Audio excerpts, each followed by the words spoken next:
Mid-Canada Fasteners and Tools in Brandon takes pride in selling the tools farmers and tradespeople rely on.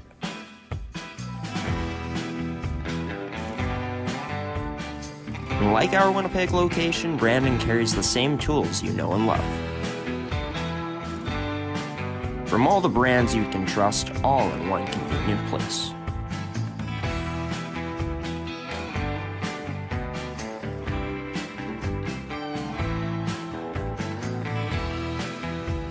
And with unbeatable service, we'll make sure you get the right tools to get the job done. Mid-Canada Fasteners and Tools in Brandon, proud to serve Brandon's industrial needs since 2018. Stop on by today at 358 Park Avenue East.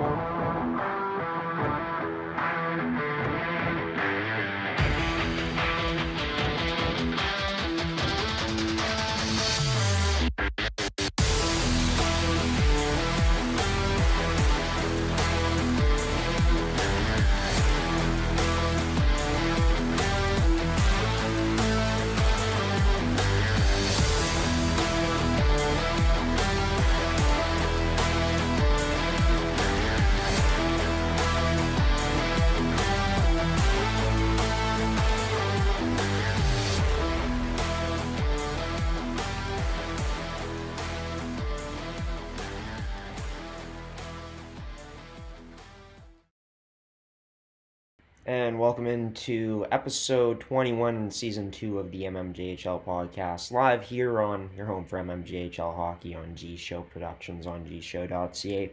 I'm your host, Graham, the G Show Forsyth. We're brought to you by Goaltenders, Can Central Sports Cards and Memorabilia, Terrico, and Make Canada Fasteners and Tools with store locations in Winnipeg and in Brandon, as you just saw our new Brandon McKenna Fasteners commercial just aired at the start of this episode, and yeah, we aired it for the first time last night in our MFHL playoff game day live stream. Speaking of the playoffs, in the MMJHL, we're getting closer and closer to playoff time here, as there is about just a few weeks left in the season. In terms of where the teams sit in the standings, the top four this season, pretty tight. Considering that last year St. James ran away with first place. This year first place still very well up for grabs as we get into the past games here from last Tuesday all the way till this past Tuesday. Stonewall with a huge win to open up this week against the St. James Junior Canucks. There was only one game played last night. That was the Riels and Victoria's taking on each other, and it was St. Vital who got the better of St. Boniface in overtime. Rylan Etchwaduk back in the lineup, having himself a big game. And yeah, the Riels had a 6-game win streak going.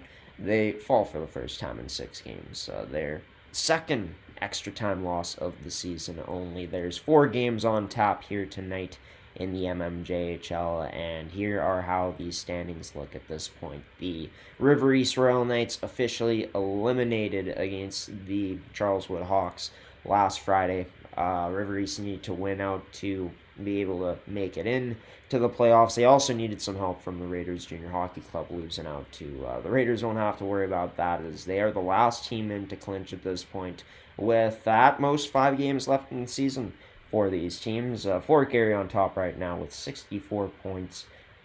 Charleswood right behind them, though. Same with the Riels and Railer Express, all lurking. Riels, you could say they missed out on a huge opportunity yesterday to grab a full 2 points, given their opportunity to potentially get back to, within 1 point of first place. Speaking of the St. Boniface Riels, the only guest in this episode, Tyler Moore is going to be joining the show. We're also going to get into some topics in today's episode as well.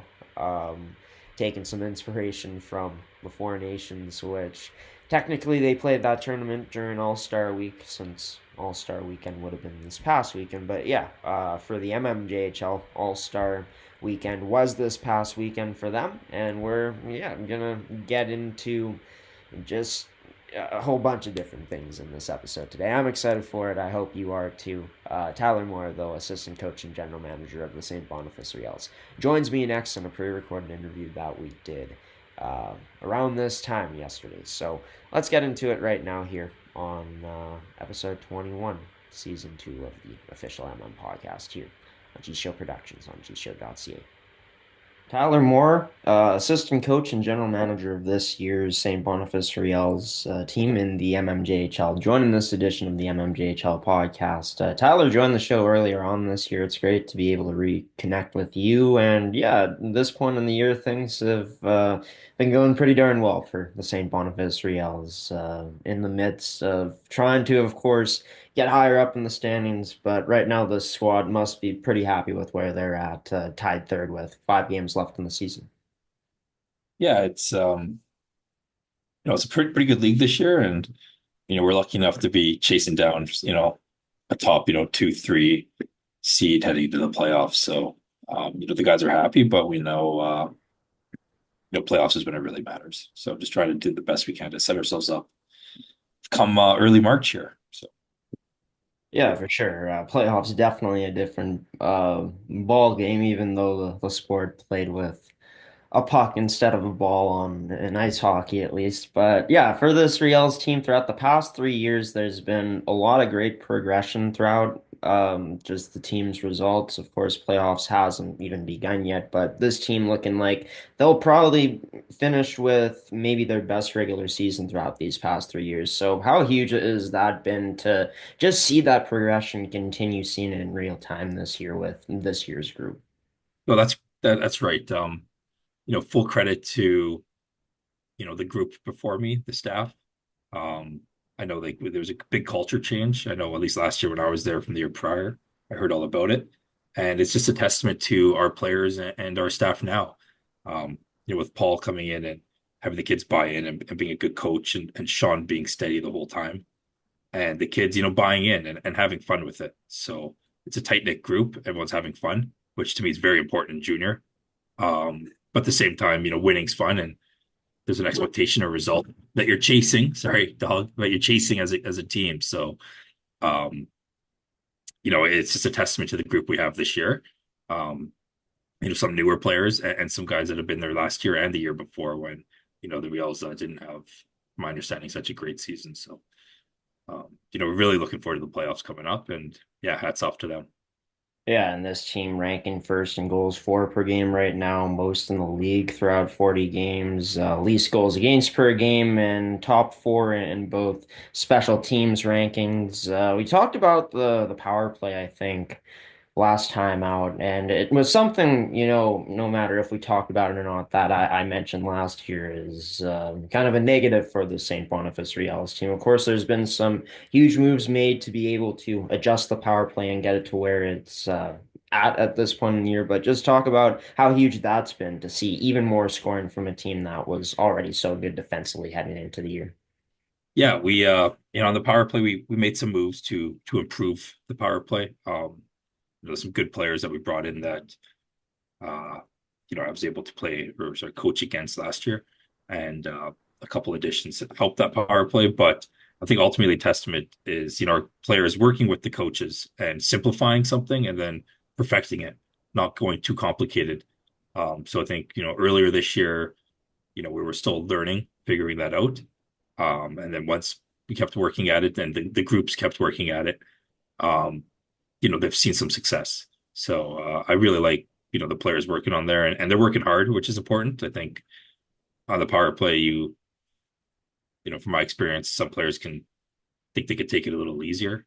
It's important to know that you have to still put the work ethic in to get the result you want.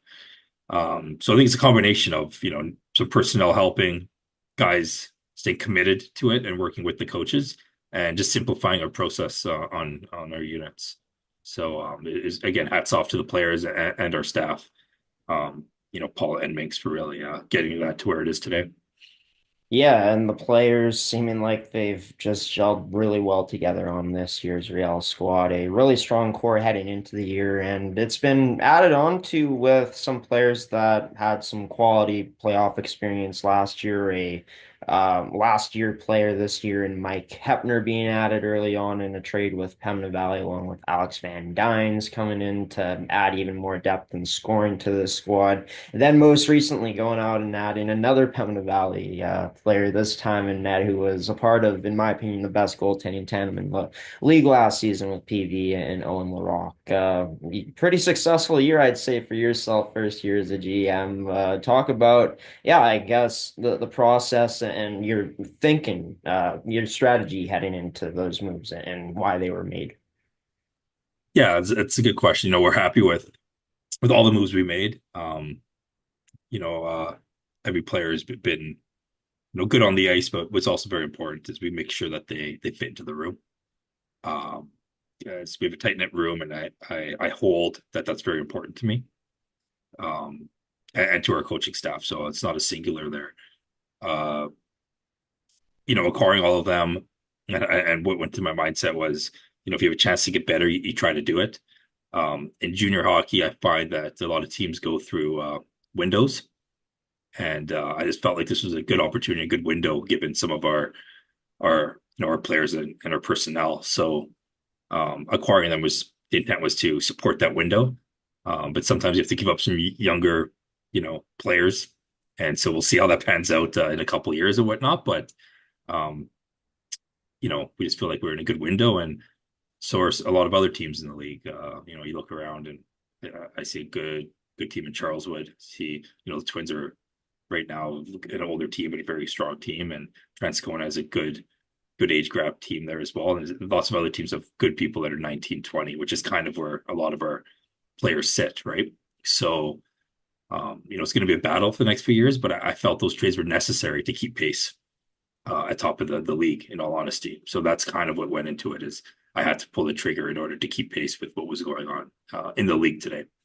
No, for sure. And I think it's definitely paid off so far. And even though, like you said, you lose some future talent prospects of players who could have very good MMJHL careers, the window is very well now for the St. Boniface team. And in my opinion, came into the season as a contender and still remains as one of the deepest, if not the deepest teams in the league as we stand here today. But there's been a great mix of not only that experience coming through, Connor Davis leading the way on the ice, impactful, having his best season in his career so far, points wise. But we've also been able to see the rookie talent step up on this year's team. How huge has that been to get the best of both worlds, a mix of veteran and youth experience coming together to form what's been a beautiful result so far this year for St. Boniface?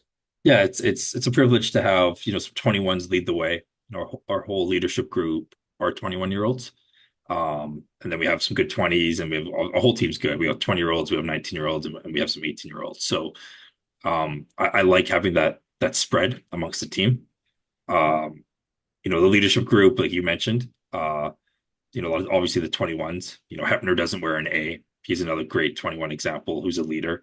In our dressing room, we don't need a letter to be a leader. Um, our leadership testament, they lead by example.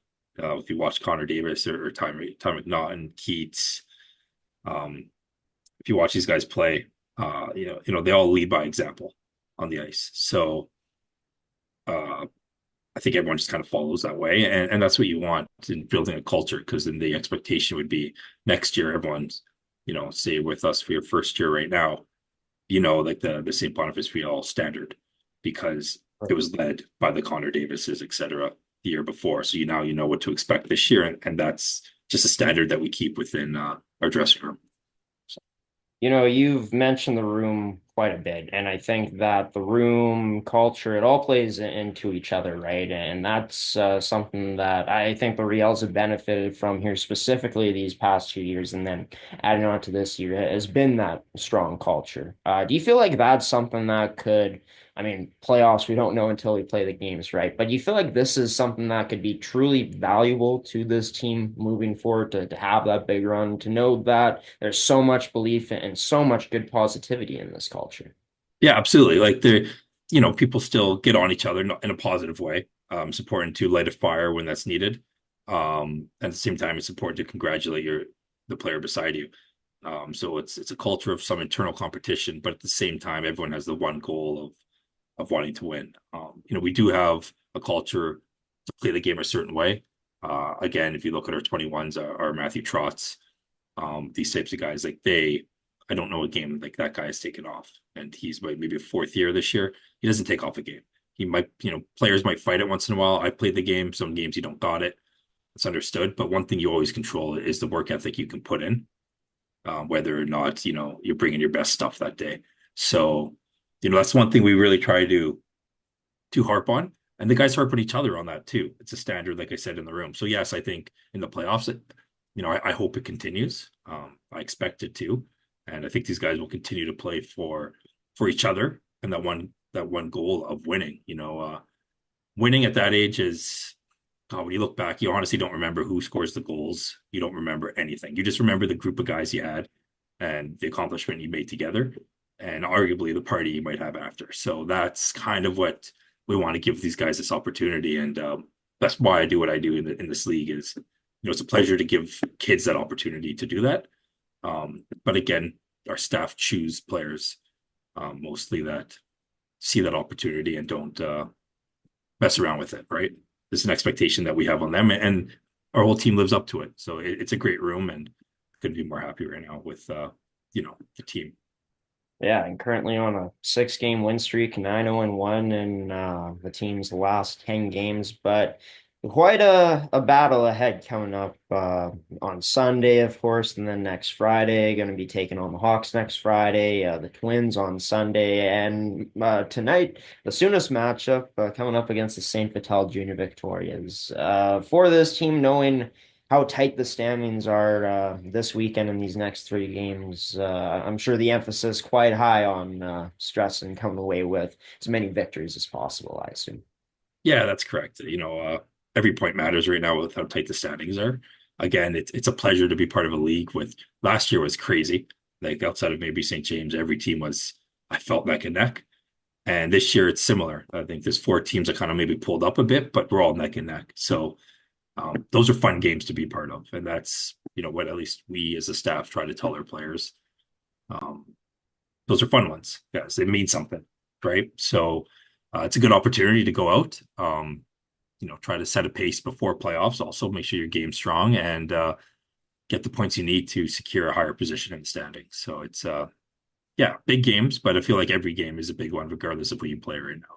Every point matters, and it's important not to take a game off. Yeah, and we can't wait to be able to broadcast some of these matchups coming up as well, Tyler, down at Southdale Arena as G-Show Production is going to be live for Sunday's tilt between the Riels and the Twins next Friday, too, against the Hawks and Riels. Can't wait to see what the playoffs holds for this Riels squad this year, Tyler. And your first year as the GM, been excited to see the moves that this team has made, and I can't wait to see how they continue to pan out as we continue to roll along here in 2025. Best of luck this upcoming weekend, hey? Thanks, Graham. Take care. And Tyler Moore, general manager and assistant coach of the St. Boniface Riels, joined this edition of the Manitoba Major Junior Hockey League podcast here in season 2 for episode 21. As for the St. Boniface Riels, with the 3-2 overtime last night to the Victorias, they would end up only tying the Charles Wood Hawks in the standings, not advancing a point in front of them, as with a full 2 points. St. Boniface would have headed into this weekend as the second place team. As for the matchups that are going to be played tonight in the league, Charles Wood and Transcona going at it. 2 top 4 teams with a crucial matchup at this point in the season in terms of where these teams could end up finishing in the standings, and a game like this could be a factor in determining that. As for Fort Garry, they look to extend their win streak to 12 games tonight against the Raiders Junior Hockey Club, who are just coming off of snapping a losing streak for themselves this past Sunday against Pembina Valley. Pembina Valley looking to snap their 12-game losing streak right now through regulation, and just found out, didn't really take a look at it too in depth, but insane that Pembina Valley doesn't even have a home win this season. All of their wins have come on the road in 2024-2025. As for Sunday, they'll have a chance to not be at home, but potentially shock the St. Vital Junior Victorias as they'll be on the road to face off against the Vics. But the Vics, credit to them, they've been playing better and better as of late in these last 2 games, to be specific, and a huge part of that is the return of Rylan Netraduk, making an immediate impact to his return to the lineup. Sunday is going to be a fun day here in the especially for us, as we'll be back to our first MMJHL game day broadcast since last Friday. Since this week, we've been focusing on covering the first round of the MFHL playoffs, which, by the way, if you want to tune in, we got a doubleheader of streams going on tomorrow, as we'll be broadcasting in Warren and then in Winnipeg. But on Sunday, we'll have potentially the game of the year here in the MMJHL's regular season. St. Boniface taking on Fort Garry. 2 top 4 teams going at it again to, not cap off the Sunday, but definitely highlight it. Be sure to tune into MMJHL Game Day on that Sunday afternoon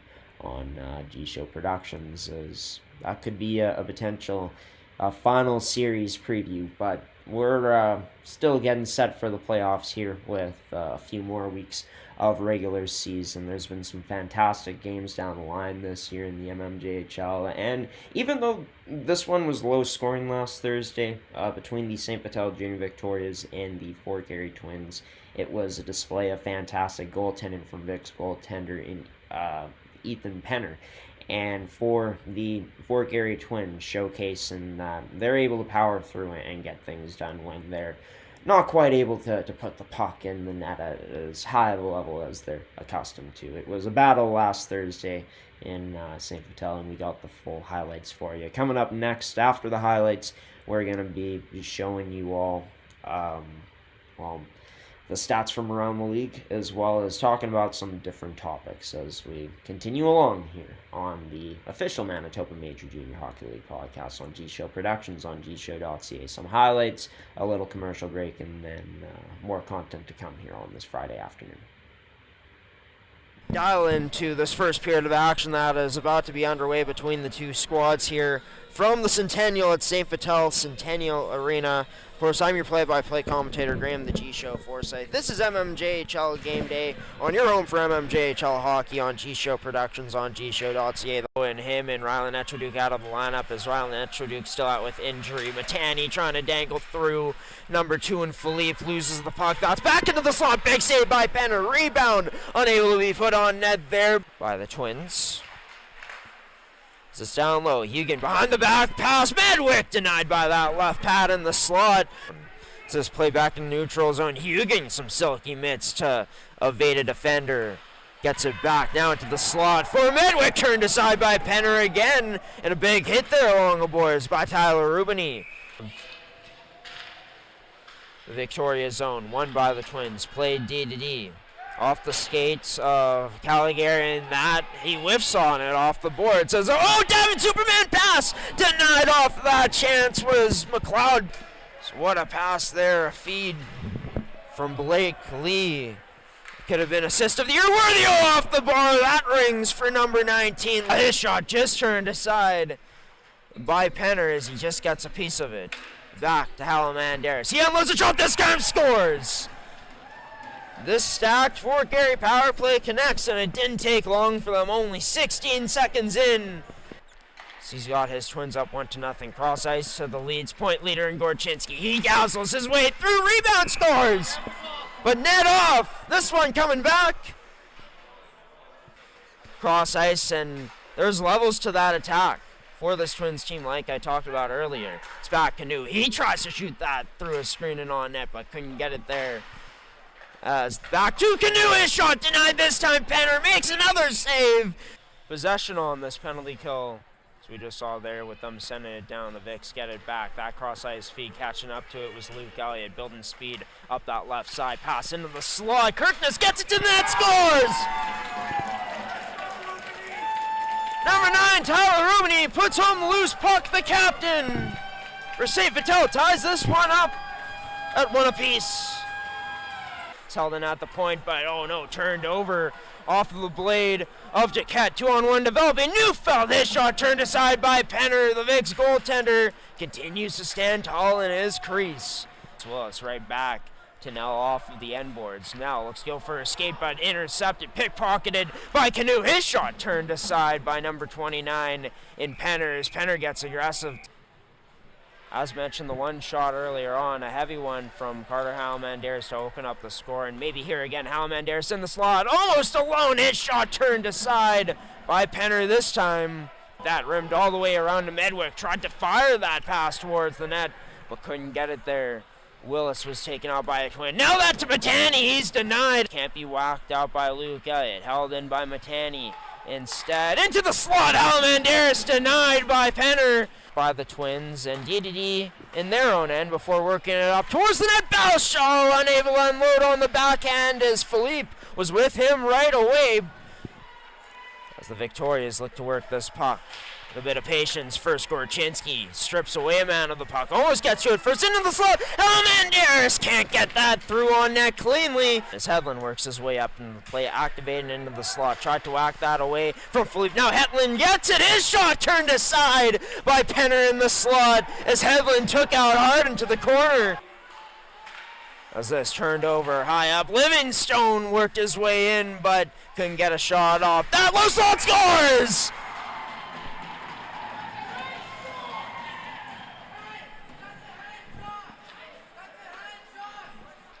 With all the time in the world to make something happen, and it's Ethan Johnson from behind his own net. Fed it up into the neutral zone. High hit late on Gorchinski. And with that, a hard-fought 2-1 victory as Fort Garry gets themselves, of course, staying in the win column. Can Central Sports Cards and Memorabilia offers the widest selection of sports cards and signed memorabilia in the city.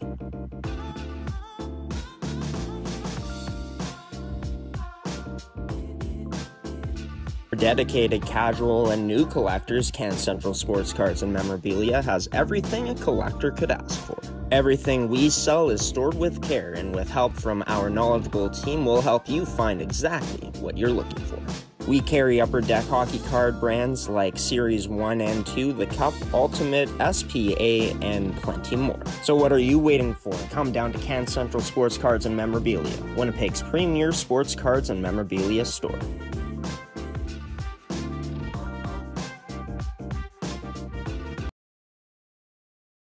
And welcome back to this edition of the Manitoba Major Junior Hockey League podcast. Excuse me, I had the hiccups there for a moment. I hope that doesn't continue.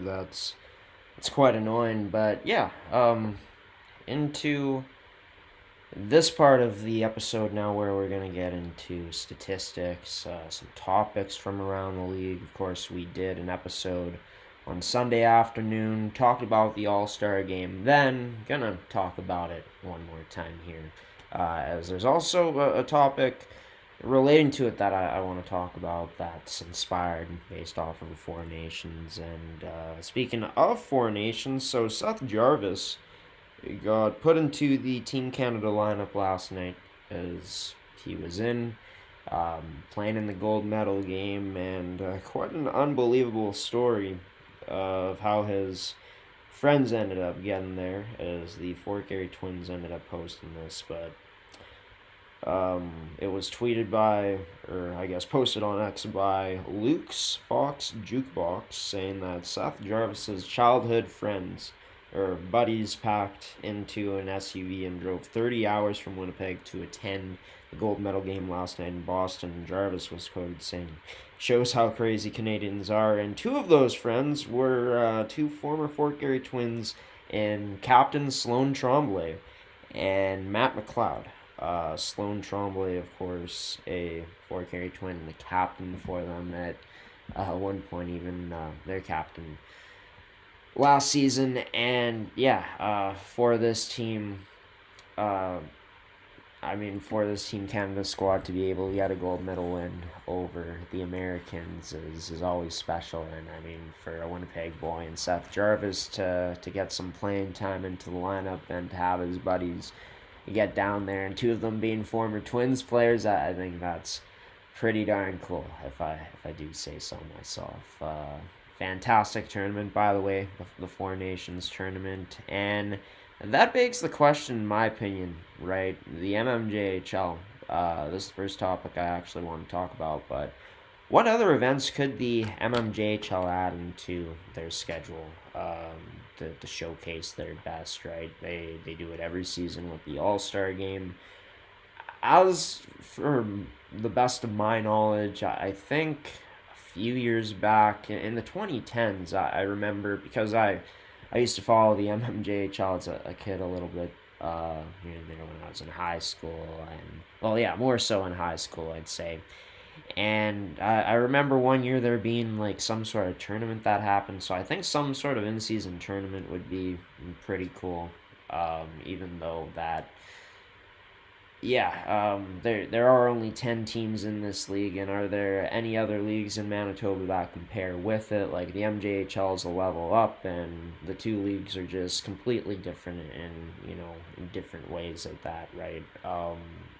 The skill level in the MJHL is also phenomenal. A lot of great skill level in this league, and there is a few other junior leagues here in Manitoba, as there's the Junior C League, the Hanover Tosche Junior Hockey League, which it's called, the Keystone Junior Hockey League. There's Junior B Hockey Leagues here in the province, right? So I think maybe doing kind of like a crossover type of tournament with, maybe the top teams from each of those leagues, and then they compete each other in a tournament to see who comes out best.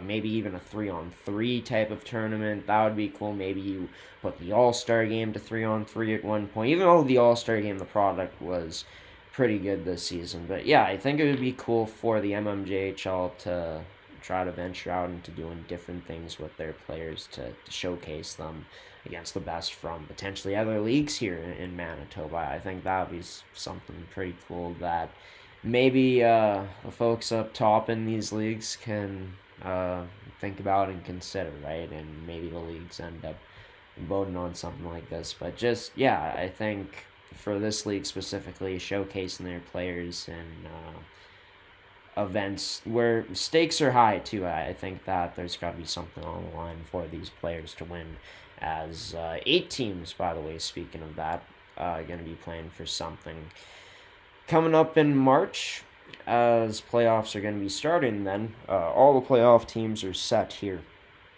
in the MMJHL playoff picture, as River East officially eliminated last Friday with that loss against the Charleswood Hawks. As for the upcoming games coming up on Sunday in this league, as we get into one of our final weekends of the season, there's going to be all teams on tap to play against each other in their respective matchups. As for tonight, there's going to be 8 teams in action, 4 games, as you can see there. Be sure to check out the full results at mmjhl.ca. But in terms of the point leaders, it's Dean Gorchinski who's been the MMJHL's best this season. Connor Davis continues to have a career year with 66 points now, and there's a 2-way tie for the point leaders there, as you can see. Not much has changed in the goaltending categories. It's looking very likely at this point that Keegan Gordon is going to finish as the wins leader this year, but there is still, of course, 5 games left in the season for Charleswood. As for Alex Pauls, he's been phenomenal this year, leads the league in shutouts. Rookie goaltender Logan Maroney as well in the top 5 with a pretty darn solid year for himself, with 15 wins in his rookie season, almost a .920 save percentage, and 2 shutouts as well. Both of those coming in 2025. So Logan continues to get better in his rookie season. Welcome back to the lineup, Rylan Netraduk, who is back into the top 5 in assist leaders. As for Netraduk, he's tied right now with rookie of the St. Boniface Riels in Avon Cockerell. Carter Halamanders became the new goal leader this past weekend too, surpassing Tyler Rubini. It's going to be a tight finish. See who gets that, as I don't think Rubini's quite done yet, as he was close last season being in the top 3 in goals in the MMJHL is our stats, brought to you by Can Central Sports Cards and Memorabilia. Winnipeg's premier sports cards and memorabilia store. Be sure to check them out at 995 Milt Siegel Drive here in the city of Winnipeg. On to, well, Players of the Month for January. Kind of saw this one coming for the Player of the Month outright in Nathan Lanoski. It started with a phenomenal performance for him against the St. Boniface Riels, and yeah, that point production, outstanding. 3 points per game through the 6 games for the Raiders Junior Hockey Club forward in the month of January. Rory Neal, once again, Defenseman of the Month. He's won Defenseman of the Month every single month in 2024-2025 for the Canucks captain. And as for Michael O'Sullivan, getting recognized for his phenomenal play in the month of January, with 3 wins, goals against average that was under 1, and a phenomenal save percentage at .964. And the Rookie of the Month, well, it continues to go to goaltenders, as Spencer Hunnam. He had himself a really good month. A .930 save percentage, 2 wins in there, and playing a lot of minutes for the Stonewall Jets team. Be sure to check out the MMJHL's website for all of the Player of the Month awards, as they've been posting them every single month. Once they are published on the website, they're there forever, so be sure to check out the full list if you're unaware of the previous winners in this 2024-2025 season. But as for the All-Star game on Saturday, it was 12-9 in favor of Team White. For Team White, Ethan Johnson ended up getting their team MVP in that game, and there were some replacements as well, as Dayton Kiesman and Rylan Etchell-Duke couldn't go for Team White. Rory Neal and Peyton Bateman missed for Team Blue. And yeah, Carter Halamandaris missed altogether, didn't end up being replaced. But those first 4 players were Chang replaced Bateman, Neal was replaced by Canucks defenseman and Aiden Bruce. As for Kiesman, he was replaced by Jorgen Nell on the Victorias. And as for Ezekiel Kirkness, he would end up getting the nod to replace Rylan Etchell-Duke. And what a game Kirkness had. 5-point night for himself for Team White in the victory, as well as Jorgen Nell having some assists in there. Connor Davis had the most points on the night for Team Blue in the loss. Didn't have a chance to go out and watch the All-Star game this year. We're hoping we can cover it next year, hoping that it's at a facility where there's good Wi-Fi too. That would definitely help. But yeah, as for this year's All-Star game, like, it looked very back and forth. I had a chance to see the stat sheet. It was 8-7 for Team Blue after the first 2 periods, and Team White would have themselves a massive 5-goal period to advance. But yeah, I mean, leading up to the All-Star game, talked about how there were some snubs in there, players who I thought could have made it that didn't end up making it. But at the end of the day, like, the MMJHL, the best were there overall, I'd say. Some of them weren't even able to make it due to, either injury or something else. But the players who came in stepped up big time, like Kirkness, like Nell.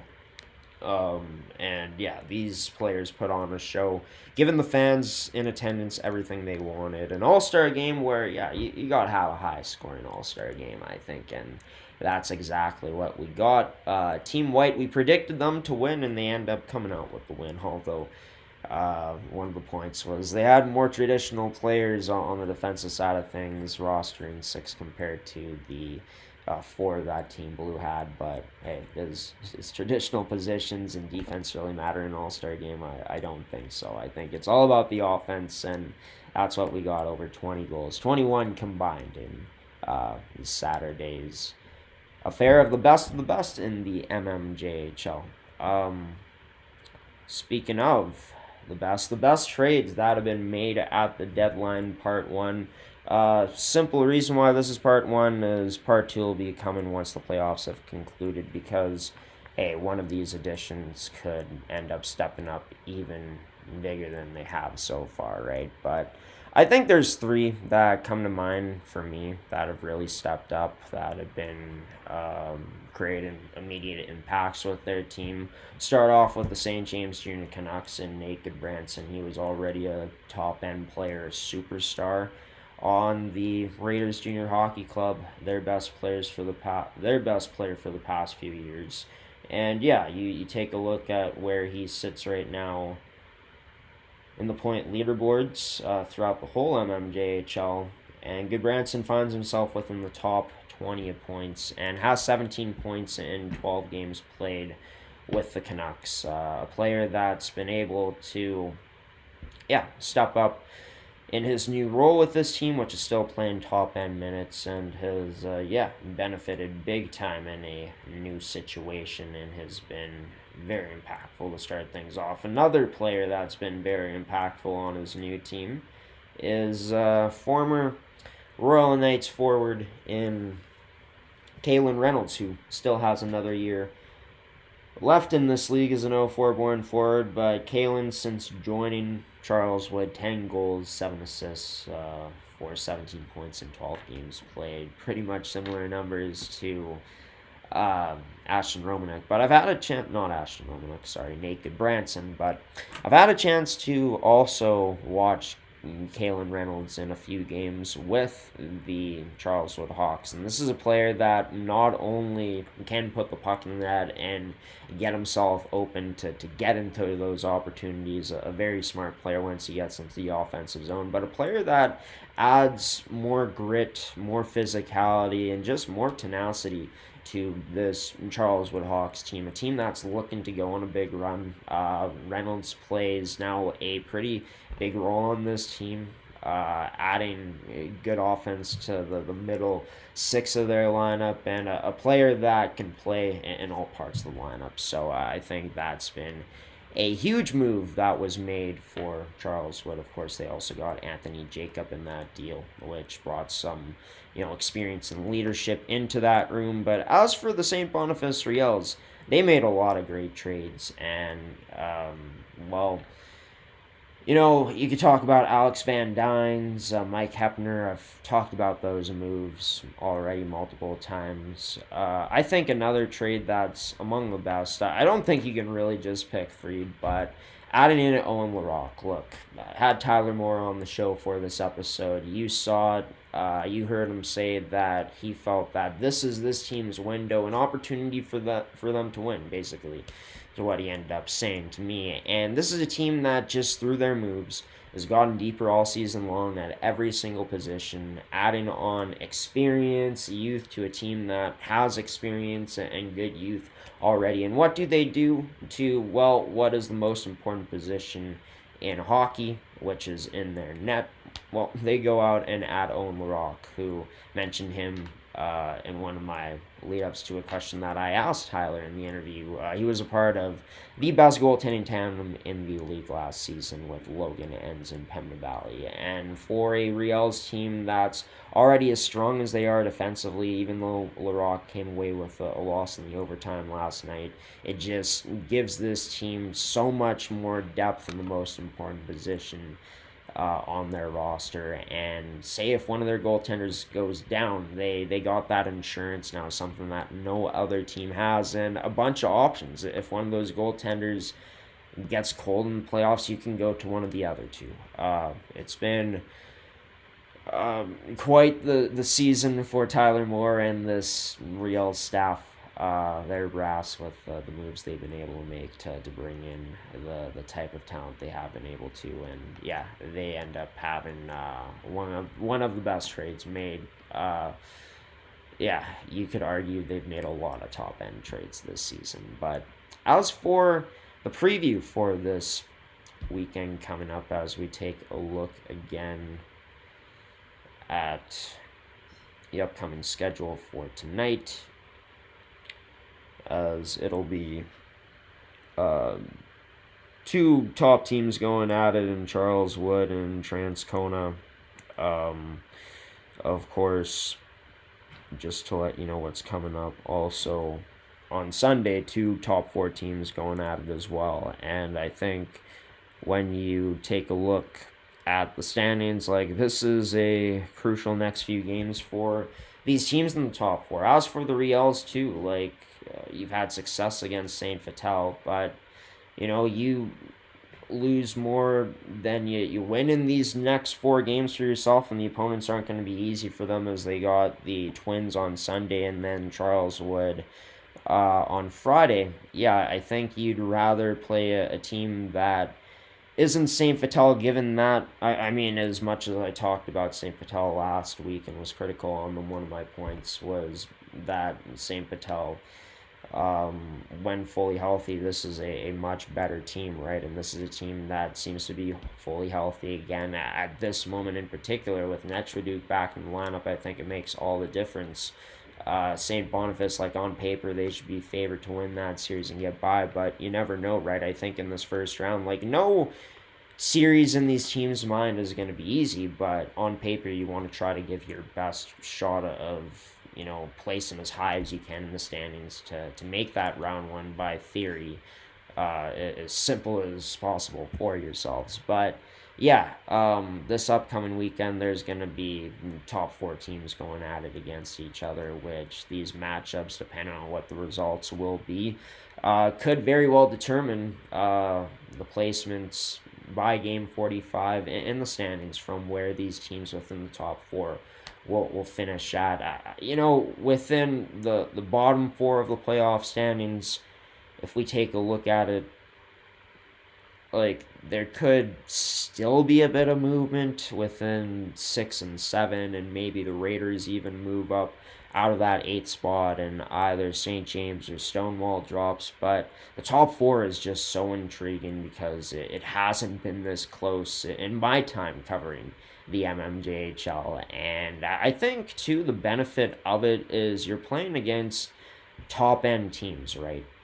Where you're so close to the playoffs, and these are good tune-up games for your team, where you're not going to be seeing these teams until the semifinals, at least. So yeah, it's going to be phenomenal previews of what could be semifinals matchups, championship matchups coming up this weekend, and as well as a chance for teams like St. James to snap their 4-game losing streak. I think they would benefit from finding some confidence again. Can Fort Garry, get out of this weekend with 13 straight wins? I think that would be crazy to see too.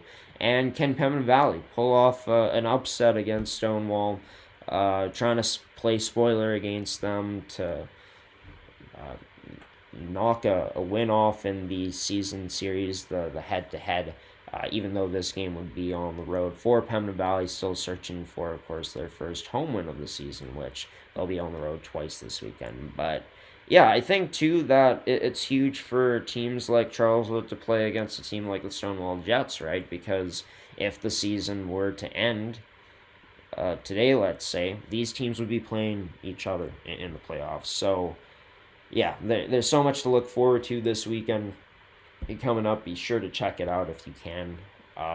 It started off with a close overtime matchup last night, which you always gotta love when the games go the distance, especially in a league like this that has been, tightening up all season long. And yeah, I think with playoffs not too far away, what a weekend of action that we're going to be getting here to give us an early appetizer of what we could expect for playoff hockey in this league coming up. And what I think this year's playoffs is going to be phenomenal in terms of how close these series could get as we get further and further into the playoffs, especially. Like, say all top four teams make it through into the semifinals, I think MMJHL fans are going to be in for an absolute treat. And hey, if there's some upsets in there, like that's still going to be really entertaining as well, to see those teams who could potentially upset the favorites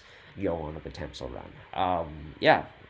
That's going to do it for this edition of the MMJHL podcast. We're going to throw it to one last commercial break here, and then I'll be back to send you off with some final words on this Friday afternoon, everybody. Thanks for tuning in if you are. This has been episode 21, season 2. We're not quite done yet. Stick around for some final words after this commercial break.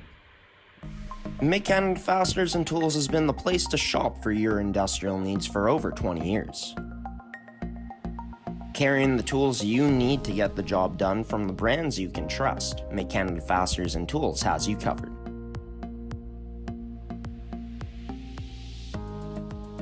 Brands like Milwaukee Tool, established in 1924 and on display in our Milwaukee Red Zone, the largest red zone in Winnipeg.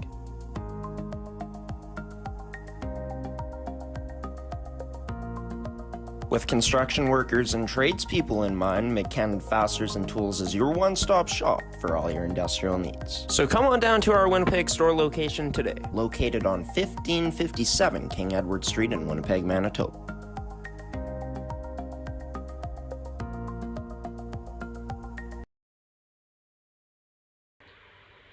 And you've made it to the end of this edition of the MMJHL Podcast, Manitoba Major Junior Hockey League fans. I've been your host, Graham the G Show Forsyth. Thank you to Tyler Moore for joining this edition of the MMJHL Podcast and being the guest for episode 21 in season 2, as well as a special thanks to our sponsors in Mid-Canada Fasteners and Tools, Terrico Goaltenders, and Can Central Sports Cards and Memorabilia for sponsoring another edition of this show. Great vibes right now around hockey in Canada. The Four Nations tournament put this great game on notice to even the casual viewer. That game last night, unfortunately I missed it, but had a chance to see the golden goal. And yeah, pretty cool. About 15 years later, almost to the day, as Crosby's golden goal back in 2010 came on February 28th. Connor McDavid, this generation's best player of the world, ends up scoring the golden goal last night in overtime against the States about 15 years later. The unofficial passing of the torch, you could say. Yeah, I think that was kind of a symbolic moment in a way, even though Crosby wasn't the one that made the pass. But in attendance for it, to witness that historic moment was Sloan Tremblay, as well as Jackson McLeod, two former Twins players. So yeah, MMJHL alumni in attendance to witness history. Could we witness some history this year in the MMJHL playoffs? Could we see players cement their legacy? Well, we still got a few weeks left in the regular season for these playoff teams to tune themselves up for the playoffs, as well as for these non-playoff teams to potentially make statements and finish off their season as strongly as possible. Maybe shock a few of the top contenders along the way. Can't wait to find out what's in store here for the MMJHL's conclusion to the regular season in 2024-2025, and then the best time of the year starts, which is the postseason.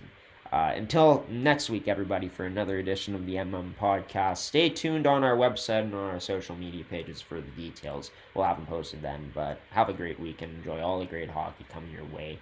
We'll be live at Saltdale on Sunday afternoon for Riels versus Twins in a potential Game of the Year matchup on the network and a potential preview at a final series. You have to tune in and find out to see how that one unravels at Saltdale this Sunday. But until then, everybody, take it easy and take care. See you next week for another edition of the MM Podcast. Take care.